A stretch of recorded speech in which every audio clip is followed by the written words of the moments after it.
જય માતાજી મિત્રો, તો મારા 30 દિવસના બ્લોગમાં તમારું સ્વાગત છે. આ છે મારો 11મો મિની બ્લોગ. આજે છે શિવરાત્રી, તો હું ને મારી બેન ને અમે જવાના છીએ ભોળાનાથના મંદિરે પૂજા કરવા. તો ફાઇનલી હું ને મારી બેન પૂગી ગયા છે. મારી બેન પીપળામાં પાણી પાય છે ને પબ્લિક તમે જોઈ શકો છો, કારણ કે આ શિવરાત્રી છે. પબ્લિક તો ભોળાનાથની પૂજા કરીને હવે આપણે જવાનું કારખાને. લઈ લીધો પેલા હીરાનો લોટ ને માતાજીનું નામ લઈને કરી દીધું કામ ચાલુ.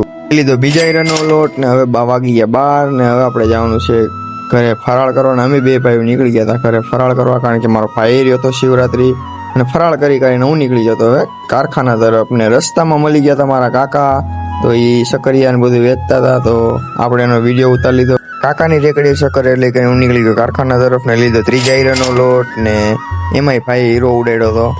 ભાઈ કરી ભાઈ આવ્યો હતો, ભાઈને હીરો ગોતાવી કરીને લઈ લીધો ચોથા હીરાનો લોટ, લઈ લીધો પાંચમા હીરાનો લોટ, લઈ લીધો છઠ્ઠા હીરાનો લોટ, અને ફાઇનલી આપણે આવી ગયા હતા ઘરે. અને આજનો આપણો વિડીયો આપણે અહીં જ પૂરો કરીએ છીએ. તો મળીએ આપણે નેક્સ્ટ વિડીયોમાં. ત્યાં સુધી બધાને જય માતાજી અને શિવરાત્રીની મારા તરફથી બધાને હાર્દિક શુભકામના.